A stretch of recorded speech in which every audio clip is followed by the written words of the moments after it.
and it hits me, oh my gosh, this is that triangle. You know, there's explanation for everything that occurred in the Rendlesham Forest incident that doesn't involve aliens at all. It was completely silent. It comes right over our heads.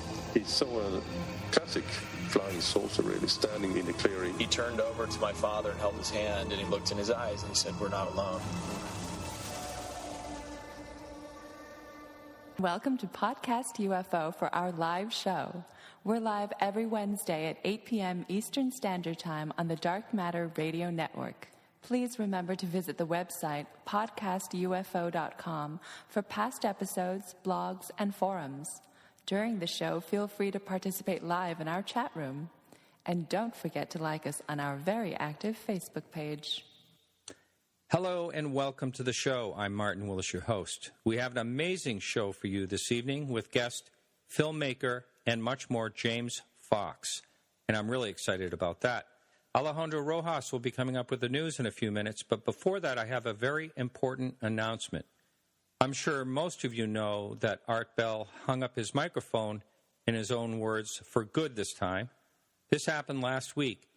His audio producer and webmaster, Keith Rowland, created this network, the Dark Matter Digital Network, solely for Art Bell's return. And now that Art is gone, I regret to tell everyone that this is the last live show on this network. If you're a fan of listening live, don't fret.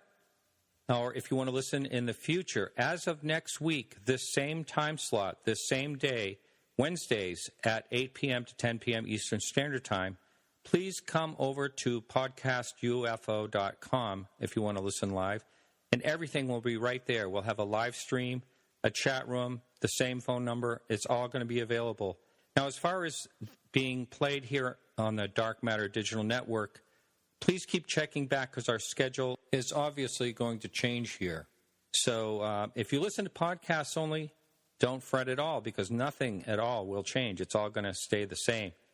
And so remember to check out podcastufo.com next week, Wednesday the 23rd. And we're really looking forward to streaming live there. Never done it before. It'll be kind of interesting how that all works out. You can listen to the whole show for free, as always, live or as a podcast. But that's just for the first hour. For the full 2-hour shows, all you have to do is support us for $1 a month, and that fee changes to $2 a month or more on January 1st, but your $1 a month, if you've already started that, or before December 31st, will be grandfathered in. So if you can't support the show at all, no fret. We thank each and every listener. And I really want to confirm that we are not going anywhere. I truly love doing the show and plan on keeping on. And that's enough of me. How you doing, Alejandro? Keeping on. Yeah. Keep on keeping on. That's right. That saying. That's fun. So what's happening with you there? Yeah, I am keep on, or whatever it is, keeping really busy. So, yeah, a lot of news going on, some exciting stuff. By the way, ask James Fox. I love the guy, and I got to see him not too long ago. But ask him about the chimichanga that Travis Walton had when he returned. Was this from a flying alien spacecraft? An unidentified chimichanga? You have to ask James for some more detail. All right, I'm going to make a note of that right now. Yeah, really interesting story. All right. But, there's a lot of news going on. A couple of articles that it looks like have gotten picked up by other media outlets, which is fun. So I guess we'll get right into these UFO stories, huh? Sure, why not? Yeah, one of them is a Canadian one. This was off of near Kensington on Prince Edward Island. And this was a sighting from 2014. Roger Marsh often goes into the archives to look for closed cases. This case was closed as an unknown, looking for some interesting videos. This is a video of some lights that the witness said were in a diamond formation. And the lights you can see, they were off of the ocean, about 200 to 300 feet off the water, this person felt. They did see a boat out there, But they saw this object, they say, hover for about 15 minutes and then disappear, and then reappeared closer, they said. In the video, you can only see one light, and, to be honest, I think this light kind of looks like it might be a Chinese lantern, actually, and it could have been launched from that boat that this person said they saw out there. But it's one of those fun videos where, the person thinks that, or you can hear the excitement in their voice as they record this strange bright light that they cannot identify. Now, you said, do you know if it kept the diamond formation for a while? Or? Well, they're not really clear about that. They felt it was one craft within a diamond formation that had lights on it at each corner. But in the video, you only see one light.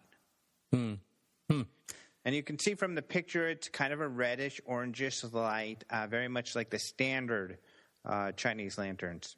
Yeah. As far as diamond-shaped, that is a very unusual shape, but you hear of the Cash Lantern case. Mm-hmm. I think there's one more that I've heard of in the past that's like a diamond shape, but that would be a real rare bugger from some very strange planet, probably, if it was extraterrestrial. Shaped like a diamond. Have you heard that song? Gets stuck in my head when I hear it.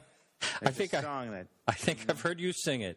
You probably have, because it gets stuck in my head. So, yeah, that was kind of an interesting one. Another sighting is from California. This is a daylight sighting that happened recently. It sounds interesting. December 10th, 2015. It was at 4:30 p.m., between 4 and 4:30.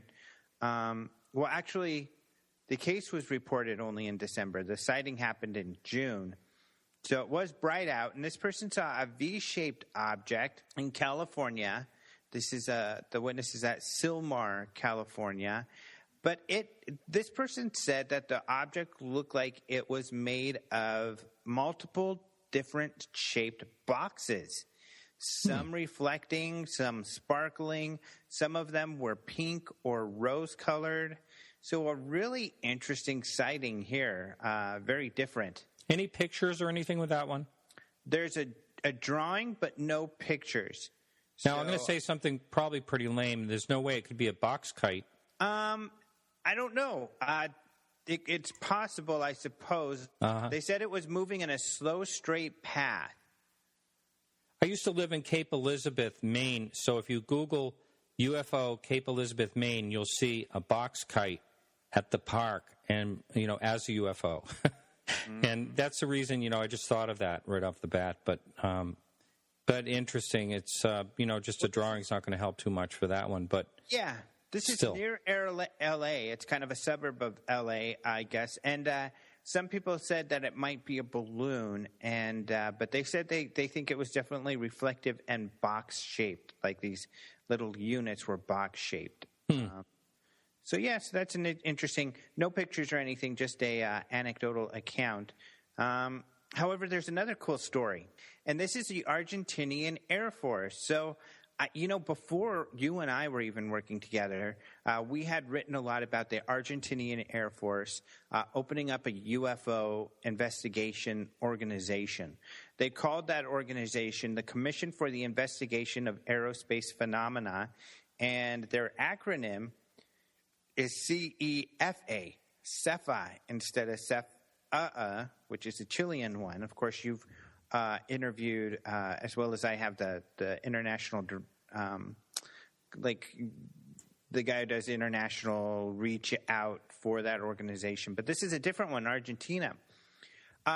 Once they announced that they were going to have this UFO kind of research group open, we really haven't heard anything out of them. However, just recently, this was discovered by Scott Corrales, who does the website inexplica.blogspot.com. It's the Journal of Hispanic Ufology.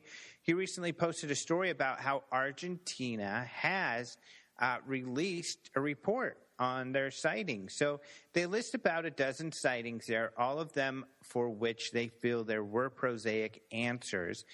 There's only one anecdotal story in there, and they even say that they typically don't take those types of stories, that they only take sightings that have video or pictures with them. And, you know, I think they do a good job investigating these cases they posted because, you know, they explain that they look like they're planets or satellites or in one case, like a soccer ball or something being thrown in the air while a picture is taken. It looks like, you know, kind of a good job investigating these cases, but none of them they felt were anomalous in these cases. And they also, what's kind of cool about this is that they work with civilian investigators, and they even give credit to some of the civilian investigators in the report that they worked with. So that's kind of cool. Yeah, it's different. So I'll be posting a version of this report in English. Of course, all I did was use Google Translate. So, but you can get the gist. It did a pretty good job translating the report. But at least they're doing some good work out there. Right. The question is, of course, are they investigating some of the more difficult cases? Because if you were to look up, and I'll put a link to a couple of them, but there have been some really interesting cases out in Argentina, even about the time that they were organizing, that have not been explained. And it would be great if they would take a look at some of those, because those are, one of them, for instance, was a large craft that was seen over a dam where it caused an outage, allegedly. It was a couple of people in a boat at the reservoir there that had seen that at first, and then it flew over a town that had a large populace, and many people, thousands of people allegedly, were outside in the middle of the night because it was so hot, and saw this craft in the sky. So, wow. Yeah, so that was a really cool one. So it'd be great to hear if they look into some of those historic cases. Right.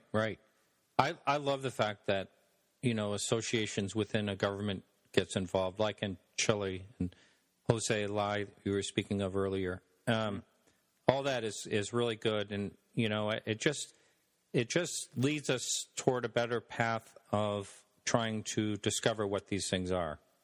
Yeah, and it at least, you know, when civilians are involved and there's a conversation, I would imagine that these civilian organizations are bringing up the really good cases that don't have answers to them. Sure. To find out if they could work together to figure out what's going on there. Because, for instance, when Homeland Security video came out here, you know, it was only civilians who investigated it with no interaction with any official organizations at all. Right. All right. Well, is that it for this week? That it is it, buddy. I'm really glad to hear that you will be fine and you'll be staying on the air. Of course, it's unfortunate to hear about Art Bell, but because you know, and the station, because it was a great place for some great shows. But yeah, you'll be just fine. We're gonna keep on keeping on. Keep on keeping on. Is there a song like that? It sounds like there should be if there isn't. All right, there will be by next week. Get on that, okay? Okay, no problem. I'll have one probably by the end of the hour. I'll be singing one back at my desk. All righty. All right, thanks a lot, and we'll talk to you next week. All right, talk to you later. All right, everyone, hang on for just this quick music break. We'll be right back with our guest, James Fox.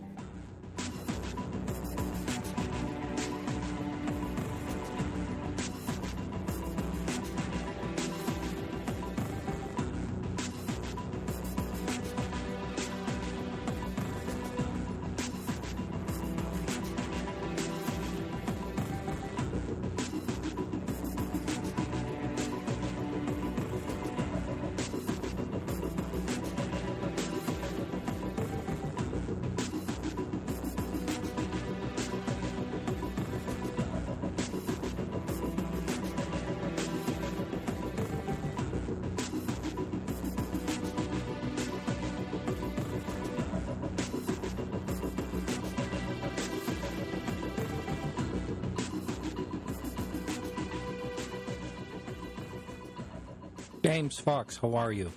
Great. Thanks for having me on the show. Oh, I'm so excited to have you on the show. It's actually, I think I've tried through hook and crook for a couple of years now, and finally someone got to you. So you know, I've been sort of taking a hiatus from any conferences and radio interviews. I became a father 18 and a half months ago. That's been keeping me busy. And I'm working on, 701, this new film. And I always feel like my energy is best spent in production. Obviously, once it's a very long process making a film, you know what I mean? Mm-hmm. I think back to my days of producing Out of the Blue, and my God, I think we spent 7 years on that movie. Oh, my goodness. I don't doubt it. And I've said before on this show that is my very favorite of all UFO movies. And it's like a timeless one where you documented all these wonderful witnesses. And I think, that's just one that's just going to keep rolling down all the years, generations.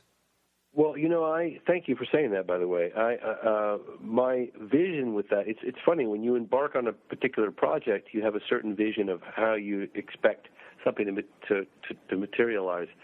And every time I got sort of the end of, you have to ask yourself, when are you done with a film? It's usually you're out of money, your co-producers are exhausted, that sort of thing.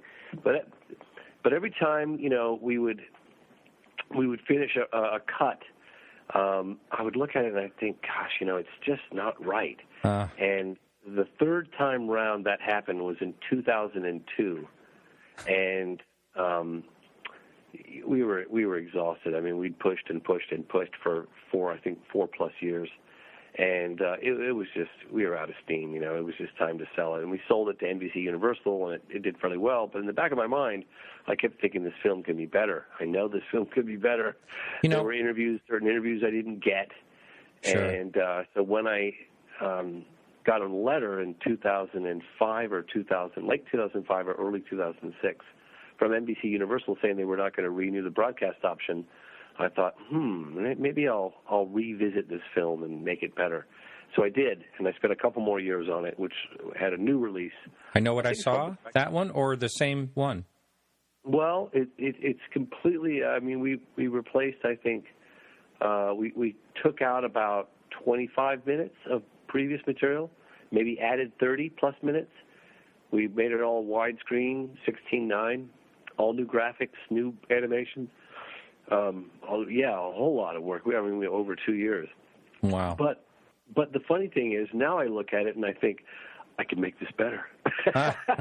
Well, I relate to that because I never call myself an artist, but I'm a painter, and I will do a painting sometimes and, be like, that's good, but sometimes it's hard to know when you're done, and then I will walk by an older painting of mine and think, I just want to put that back on the easel and just, do a little this and a little of that. And it is hard to know when you're done sometimes. Yeah, it definitely is. And I'm actually contemplating, I'm contemplating taking I Know What I Saw at some point and Out of the Blue and fusing the two. Because there are certain aspects of I Know What I Saw that I prefer over Out of the Blue and vice versa. So I've been thinking, obviously I've got my hands full with 701 right now. Right. But I've been thinking, like, at some point I'm going to take the two films and fuse them. Do you know what I mean? Take the best of the best and take myself out and have Peter Coyote narrate right the way through. I don't know. My personal take is I've got lots of wonderful outtakes. Wonderful. I mean, when you make a film, the ratio is probably 200 to 1, maybe. So for every 200 hours that you film, you might get one good hour, a usable hour. Wow, isn't that something? So I've got all this amazing material left over, and I keep thinking, gosh, one of these days, when I'm not so busy, I might revisit. But sorry, somebody's trying to call me. I'm just going to ignore that. But no, go ahead and take the call. Yeah. Excuse me while I just go ahead and take this call. I think it's I'm just kidding. Somebody trying to sell me something. Yeah.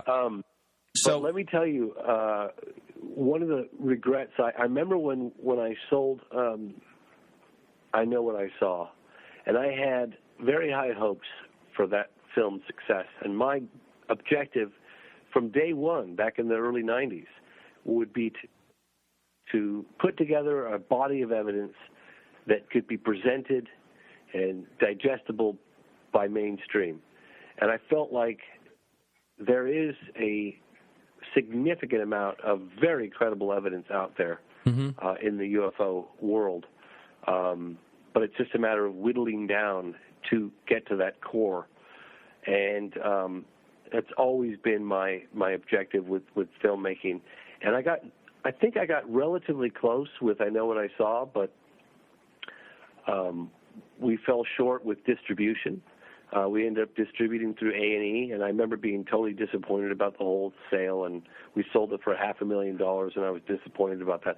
Not that I'm doing this for the money at all, believe me, I'm not, but I think I would have made more flipping burgers. We were in a lot of debt by the time we finished I Know What I Saw. Everybody made their money back and made a little money.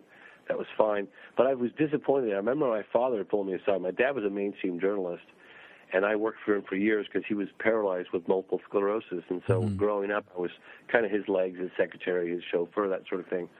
But I remember saying, being kind of depressed. And my dad said, well, what's going on? And I said, I really had higher hopes. And I felt that we could have gotten better worldwide distribution for the film and that sort of thing. And he's like, well, if I were you, I'd pat yourself on the back and realize what you have accomplished and not just what you didn't accomplish. But at the same time, in the back of my mind, I always felt like I could have done better. Do you know what I mean? Mm-hmm. And so, production values, a stronger narrative, that sort of thing. And it's something that I've been working on for nearly 20 years, or probably over 20 years at this point. And so 701, this new project we're working on, I'm saying, all right, I'm not going to make the same mistakes I made in the past. Mm-hmm. Do you know what I mean? Right, yeah. I'm not going to prevent better distribution because of lack of production value or a weak narrative, that sort of thing. Now, funding for something like this, it must be astronomical. When you're talking about years. That's another thing is that in the past, I've learned how to shoot and operate a camera. I'm an editor. I do the interviews, and I'm a one-man. I do bring in talent for sure, but I have the capability of shooting and editing and writing and researching an entire film all by myself. Is it as good as it would be if I had the budget to bring other people on? Probably not. But it's what I've done and what I've known how to do, and I've been fairly successful at it. I've been fortunate. But with this new production, 701, the production, we hired a photographer from National Geographic. I'll tell you quickly, I'll back up here, and I hope I'm not being long-winded, but we had a sale pending with Lionsgate for I Know What I Saw. Wow. And for several $1 million, and that would have been wonderful. But not just that, but the distribution would have bbeen fantastic. And the head of Lionsgate really liked it. He was very compelled by the film. But when it went into acquisitions and the tech department got a hold of it, they looked at it and they were like, "Oh God, there's frame rate issues and there's color." It was just never ending. And they said it just needed too much. It wasn't up to par with their standard. And so I missed that sale. So I remember with this new production I've got, I said, well, I'm not going to make the same mistake twice. And so I hired I've been raising a bigger, much larger budget. But the problem with that is you have less mobility in the sense of I have a larger production crew and team, and I don't quite have the lateral movement that I would have on my own. Do you know what I mean? Mm-hmm. There's that aspect, and when there's more money involved, there are more strings attached. So it's a very fine line between, maintaining independence and control and integrity of content, that sort of thing, and producing something that you feel will get good global distribution. Mm-hmm. We have a chat room, by the way. If you're listening live, you can jump over to podcastufo.com, or you can call in at 603-967-5400. 4030. Someone in the chat room just said, I watched it on my 110-inch movie screen. Looked fantastic in my opinion. So he recently watched it. I mean, I thought it, hey, I agree. I think it looks pretty good as well, but they were complaining about, frame rate issues. We have shot on different cameras over, I mean, there's material in there that I shot over 12, 15 years ago. And it's just different cameras, different technology, different frame rates. It's just kind of the way it is. And I remember at one point even having an argument with the people at A&E, and the guy says, look, we've got all these issues here. I don't think this is going to work. And I said, look, they're not interested in buying this film because it's, something on the magnificent beauty in HD on the Grand Canyon. This is a gritty, do-it-yourself, film on UFOs that was shot over a span of nearly 2 decades. And that's what they love about it. No kidding. It's not exactly the Blair Witch Project. It's, yeah. But anyway, I think the more important part of these films is the witnesses you speak to. You go all the way back to, have Gordon Cooper, Dr. Edgar Mitchell, all these witnesses that saw the Phoenix Lights and all the other, Fife Symington and all that. Really good documentation of great sightings. Yeah, stuff the Air Force would wish that would just fall by the wayside, right? Yeah. And you filmed part of it. Well, first of all, I want to go back to your beginning, if we could. You mean before there were cars, or? No. What's before you started making your first film? I know I saw on one of your films it said in the beginning you talked to your father, you talked to your family member or something like that, and they said, they thought you were kind of crazy doing a film on UFOs. So what made you go that direction? They thought I was fully crazy, not kind of. There was so much opposition, so much resistance, and I'm a Taurus, and so I'm very tenacious. That's the one thing that keeps me going. And so I remember when everyone, he had members of the family writing me letters. My family, I was born in England. My family, my father's side was British, my mother's side was Romanian. They all live, for the most part, live abroad. And they were sending me letters and, you must reconsider. It's a dead-end road. It's not going anywhere. There's nothing to it. Sounds like an intervention. Life. Yeah. I promise you, it was unbelievable. And I remember thinking, well, my father was one of these guys that would say to me when I was younger, and he was a pretty successful journalist. And he wrote novels and screenplays, and he wrote for every publication from Playboy to PC Computer to Car Driver to Automobile. Wow. Sports Illustrated, yeah. And he's pretty successful, and he was very good at choosing a story that would enable him to go to a place that he wanted to go to and do a story and go on expenses while he was there, kind of thing. He was very, very good. And but he was, and he would say to me growing up, it doesn't matter whether you want to be a garbage man or if you want to be a writer or whatever it is you want to do, as long as it's something you're happy and this sort of thing. And when I decided to make my first UFO documentary, I thought he was going to be, overwhelmed with joy about the whole thing. It was something I really wanted to do. I was really excited about. He couldn't have been less supportive. And jeez.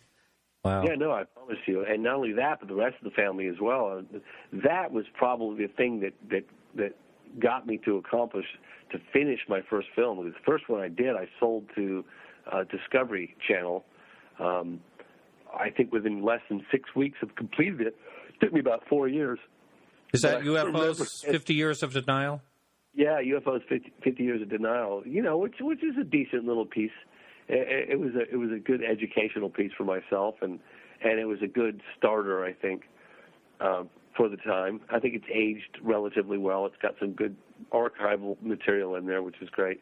But I remember selling it to Discovery Channel, and it got broadcast, and it made everyone their money back and that sort of thing.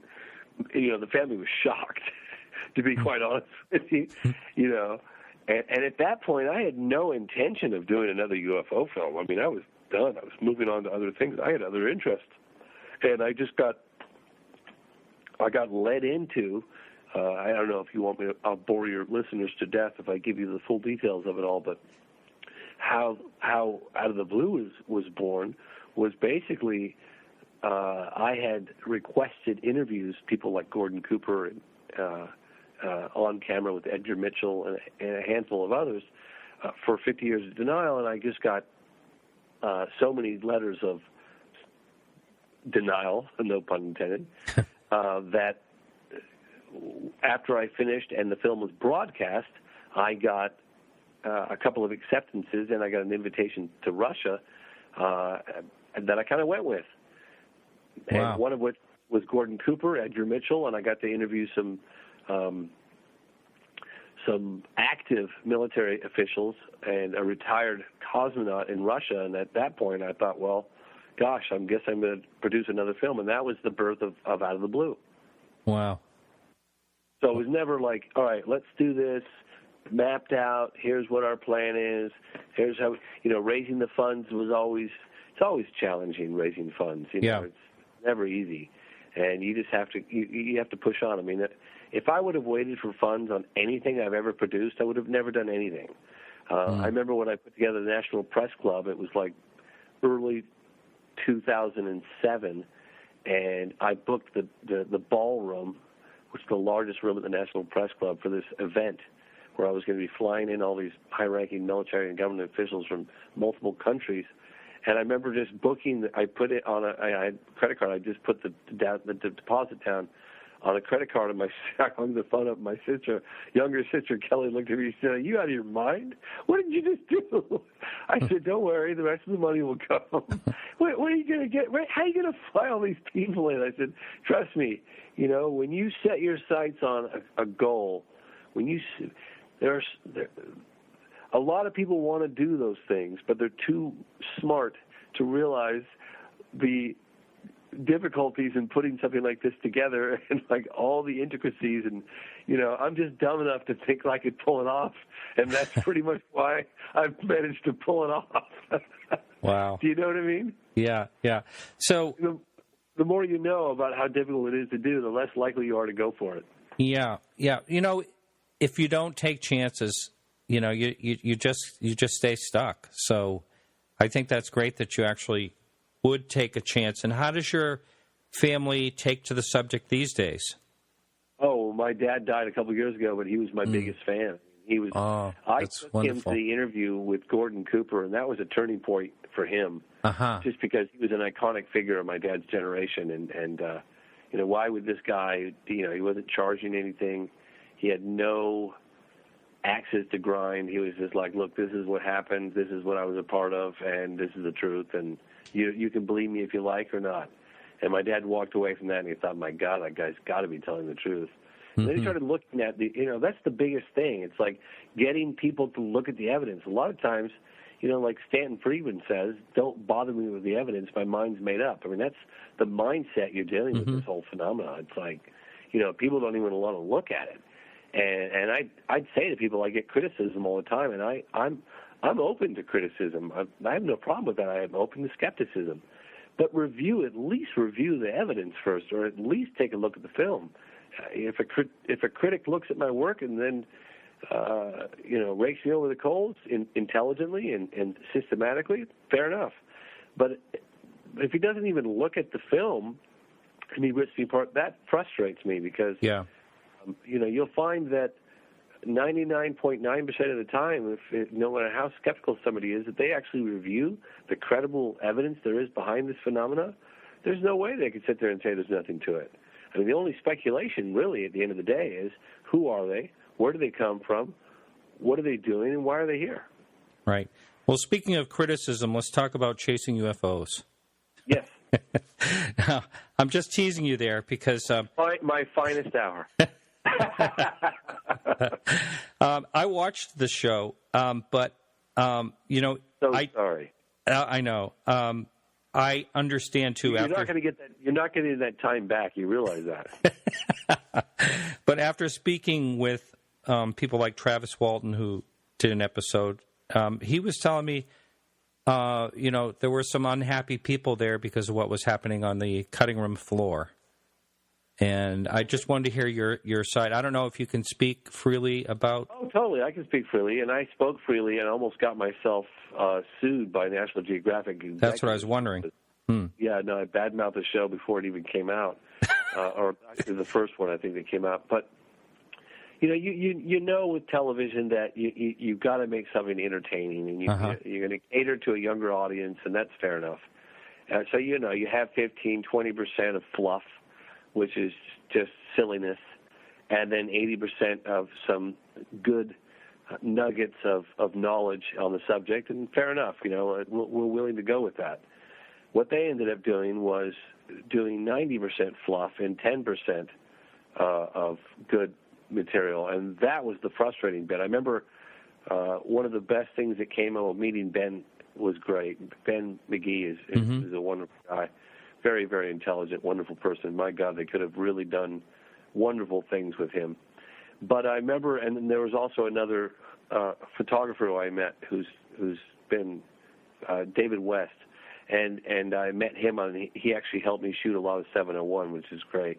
So people are going to be very impressed with the production values with 701. So those are some good things that went down. But basically what happened was we shot some light, fluffy stuff, catering to a younger audience that was going to be interspersed throughout, which we were kind of told.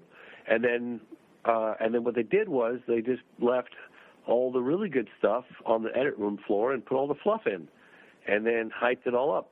And it was a complete waste of money as far as I was concerned. I was embarrassed. I watched, I think, 2 shows, and I never watched another one. Are you serious? I haven't even seen all the episodes. I've watched more than you. Yeah. So I was so disappointed because I knew it was a wonderful opportunity. I kept telling the executives, look, don't underestimate the intelligence of people that are interested in this subject matter. Trust me on this one. And they just shunned me and pushed me aside. They wouldn't even let me in the editing room. Wow. Very frustrating. It was very, very frustrating because we spent millions and millions of dollars on that show. I'm sure. And all I could think of is what I would have done with that money. I could have probably gotten disclosure. Maybe. Wow. Hey, you live and learn. Yeah. And I understand. I've heard other people talk about a similar show, how, a lot of it is just for entertainment value, and you have no control. So you have no control. And I was told that I would, and I was naive, and I believed these people, and I thought that they had good intentions, but they didn't, and it was an eye opener for me. I'm a handshake guy, and I told these people up front. I mean, I've done whole movies on a handshake, and I always make good. And these people, they'll tell you one thing and turn around and do something completely different. So that was a bit of an eye-opener for me. But, it is what it is. It's spilt milk, and that's that. Yeah.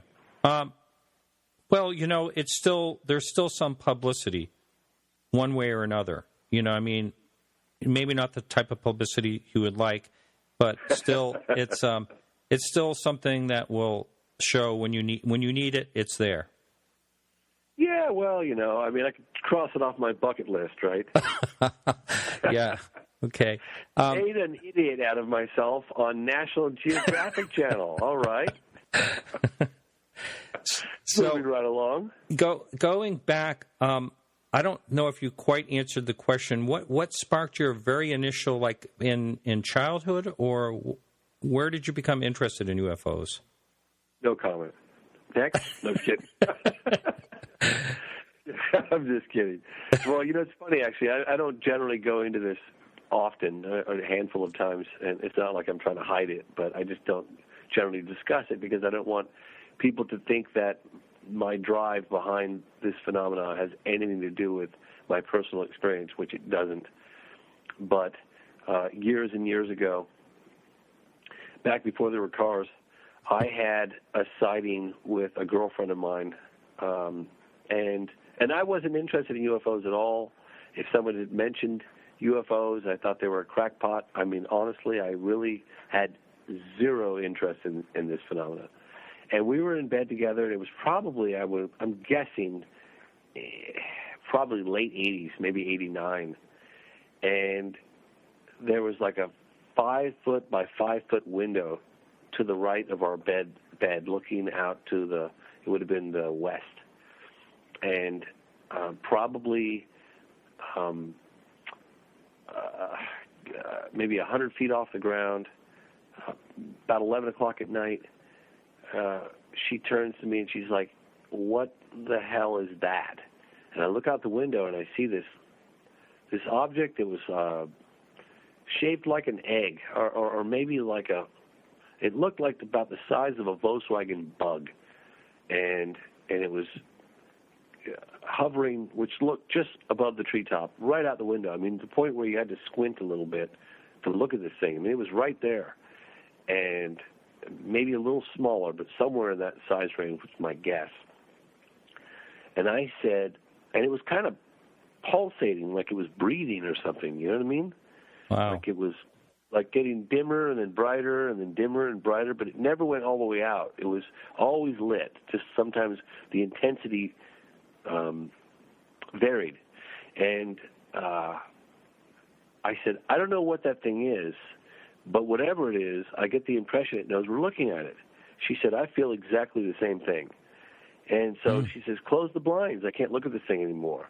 So I jumped out of bed in my underwear, and I'm fumbling around trying to get the blinds out, rip them off the wall, go down to the floor, pick them back up, get them back on, and we clutch each other in bed for what seems like a couple of minutes, and then she's like, I'm really curious if it's still there or not. And I opened the blinds, and it was gone. And then my sister, my oldest sister, Janine, came home probably like an hour later, and we told her she came back from a concert in the city probably around midnight or so, and we told her what happened, and she kind of shrugged her shoulders, didn't think much of it, and that was that. Well, the next morning, I never spoke of it. I was living with my father at the time. I never talked about it. I never talked to my girlfriend Lisa about it. Like, that was it. It was over. And fast forward probably 20 years, I bumped into Lisa with her husband. She had like an 8-year-old daughter on the beach in San Diego, and I said, Lisa, do you remember that sighting that we had? She said, yeah. I said, well, what do you remember? And of course, she remembered exactly as I'd remembered. She said, the funny thing was, I knew it knew we were looking at it. And that was the strangest part about it. But whether or not that influenced me looking into it years later, I don't know. But at the funny, I just never really spoke about it. I mean, you'd think you'd had an experience like that. The next morning you would wake up and tell everybody, but I didn't. No, that's if you've looked into this a lot. And that is not uncommon. You do hear about that.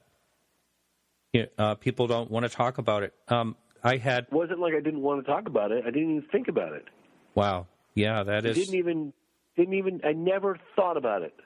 You could have asked me the next day, have you ever seen a UFO? I told you no. Wow. It was that kind of thing. Yeah, I know. That's weird, right? Yeah. Yeah. I have a friend that's, I've mentioned this before in the show. I have a friend that's on the Antiques Roadshow. And he told me the most amazing sighting one of the most amazing sightings that I ever heard, and it was multiple witnesses with him. And I said to him, well, did that change your life? What did you think about all that? He goes, I could care less. Really? So there are those aspects, those people that have that aspect, like move on, something else, whatever. But I don't know. I don't get it myself. I mean, I had a sighting, and it changed, the way I thought about everything. And it's funny. Some of the best cases, not all, but some of the best cases I've heard. I tell you what, the best video I've ever seen never seen the light of day. One of the best sightings, I guess it would be a close encounter of the third kind. They were seeing the occupants through the window, through the glass of this huge UFO that hovered over Texas back in the late '60s, early '70s. And the guy said, "I'm not." It was a boyfriend of a woman that I knew, and I finally tracked him. I tracked him down because she was like, "You got to talk to this guy," and so I did. And he said, "Look, I have no interest in going public with this, but I'll tell you off the record." And he told me this incredible story about how they were looking at this massive object that was hovering over a number of houses in this rural area, and they were all out barbecuing at like 4 o'clock in the afternoon. And everyone just stopped what they're doing and just stared up at this thing that was about the size of a football field, and they could see through the glass silhouettes looking back at them. You know, and there was, he said that everybody in the community, I mean, there were like 25 people looking at this thing. Wow. But, yeah, and the best video footage I've ever seen, which I don't know if you want me to go into it or not. Sure, yeah. It's never seen the light of day, you know. It's like the video that, you know, everyone says is missing. Like all the skeptics talk about this blurry image or it's no points of reference. This was the holy grail of UFO footage, I swear to God. And I saw it with my own eyes. And if your listeners want me to recount the story, or if you want me to, I will. No, I definitely do. Okay, so I was producing UFO's 50 Years of Denial. Probably, I would say 94 would be my guess, was the year, maybe 95. And I was interviewing this guy named Chuck Clark, and he was living in Rachel, Nevada.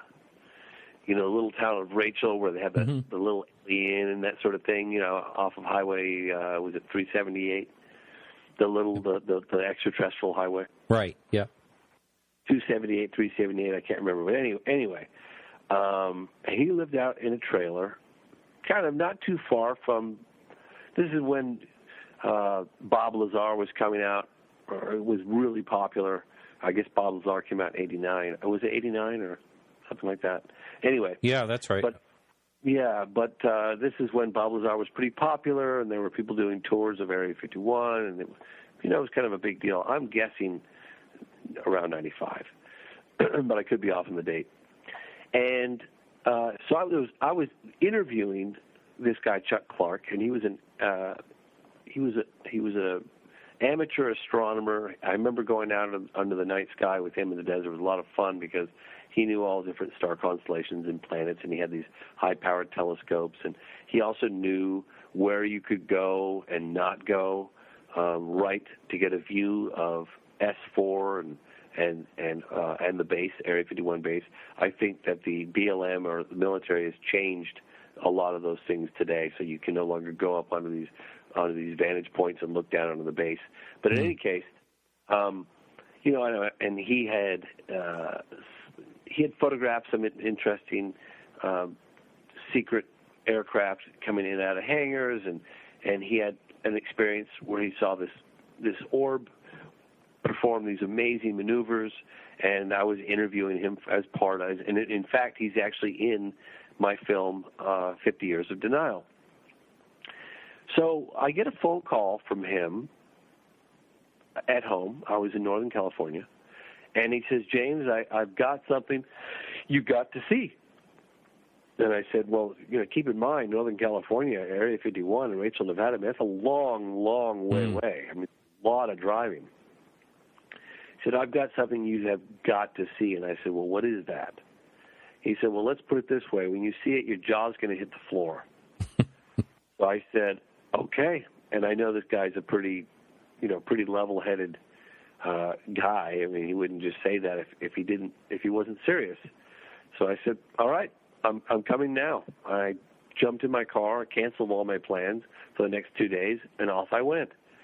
And I think, I'm going to guess, 10-hour drive, maybe 12, something like this. And I get there, and I walk into his little trailer, nice little trailer, and he says, you got to see this. And he pops in this VHS tape. And there were two guys, I think the age was 19 and maybe 30. And they were on this road trip from Los Angeles. And they were going out to check out, you know, the infamous little alien and get up to the border of Area 51. It was the quintessential, you know, UFO road trip. They're posing next to the extraterrestrial sign, or I'm not sure if the extraterrestrial sign existed at that point, but they're posing next to little aliens, the little alien, they're posing next to photographs and silly little objects in the parking lot. They're goofing off. They're listening to music. You know, it's a road trip. Mm-hmm. And all of a sudden, the car's parked. The camera's on. The camera's filming the dashboard at a slight angle, and like some of the levers for the heater and that sort of thing. But you can clearly see the whole dashboard, and then the radio, and then you can see some of the windscreen or the windshield, as we would say in America. My dad used to call it the windscreen. He was British. And there's complete chaos on the inside of the car, and it's dusk. So the little light, and they're screaming at each other, "Get down, get down! It's over the top of us. Get down! It's right over us!" And they sound as though they're trying to climb underneath, down where your feet go, and get under the seats. That's what it sounds like. Okay. And they're arguing back and forth, and one of them saying, I swear to God, it's right over us right now. And this light is filling the cabin of the car. It's like a yellowy orange color. Now, what was weird is that the shadows inside the car were eerily moving. Like, I swear to God, it looked like something out of Close Encounters of the Third Kind. Right. Okay? He's by the railroad tracks. Weird about it was that you're looking at something for the first time. I've never seen shadows on the inside of a vehicle move around like that. Okay?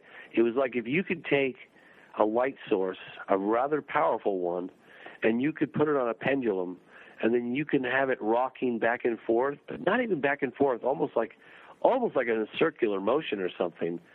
That light source would create shadows on the inside of the car if it was right over the top of it.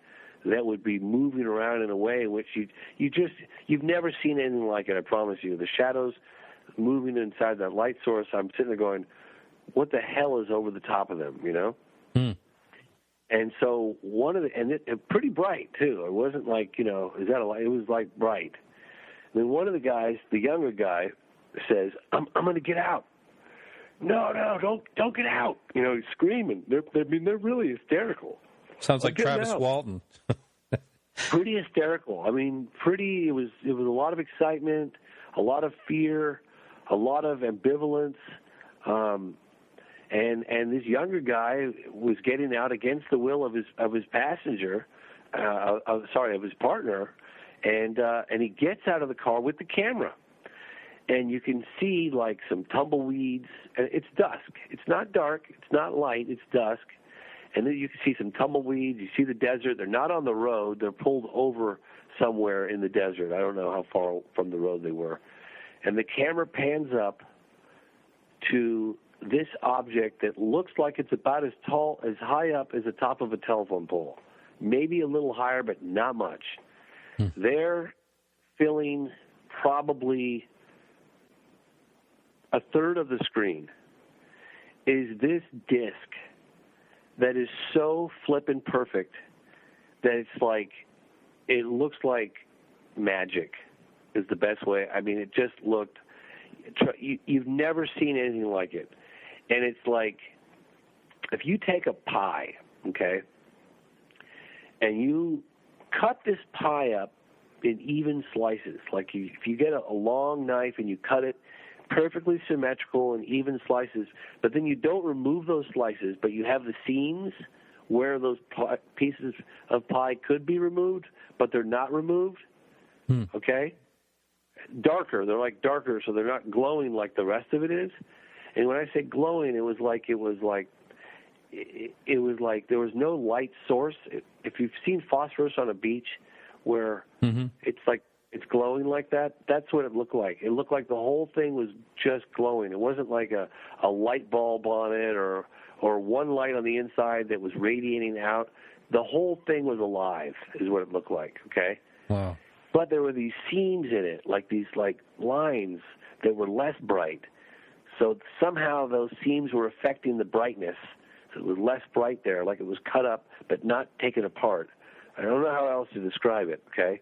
But then on top of that, it was like a yellowy orange. It was floating like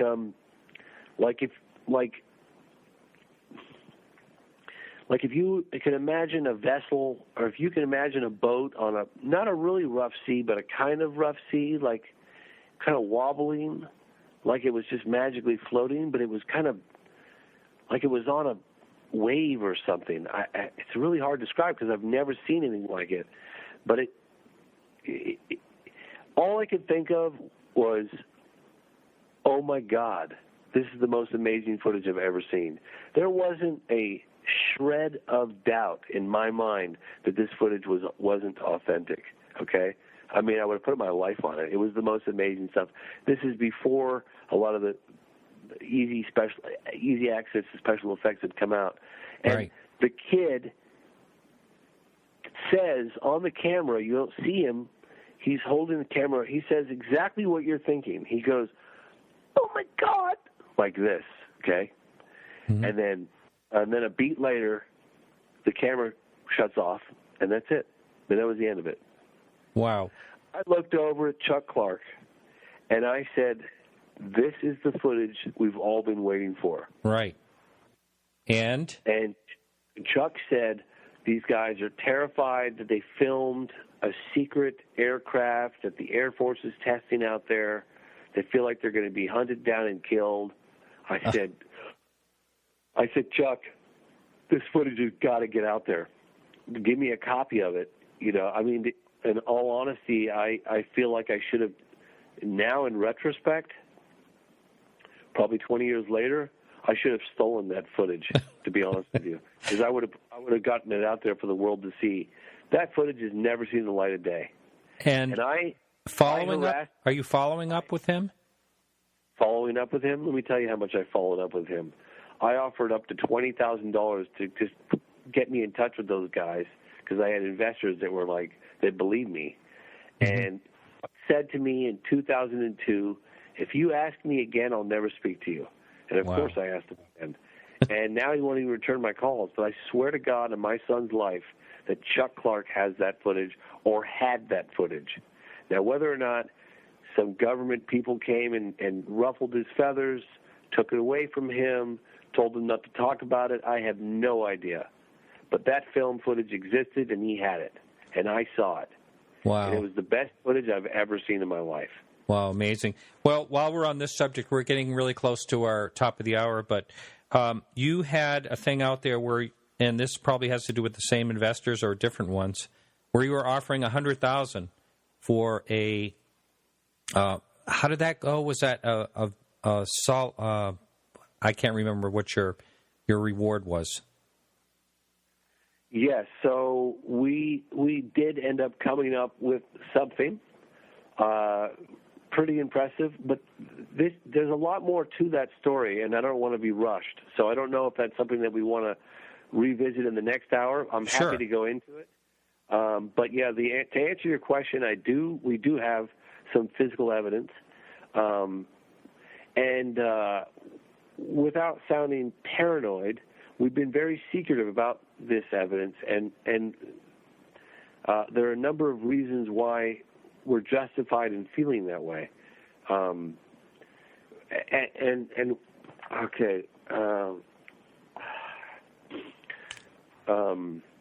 If you have a really good piece of evidence, I'm now convinced, absolutely convinced, especially if it's official evidence, that there's some organization, agency that has an uncanny ability to monitor phone conversations. And I know I'm sounding like a paranoid conspiracy theorist now. Believe me, I know that. And I wouldn't share this information with your audience if I didn't firmly believe and have it based on more than just anecdotal evidence. Well, that's it for the first part of the show, and if you ever want to listen to the second part of any show, this is it. It's a really good second-hour interview, and you can support us for only $1 a month or more. That's going to change to $2 starting January 1st. Remember, if you want to listen live, go to podcastufo.com at 8 p.m. Eastern Standard Time on Wednesday. Next week, we have Stan Gordon. I want to thank you all for listening, and have yourself a good week. This is Martin Willis saying, keep your eyes to the sky.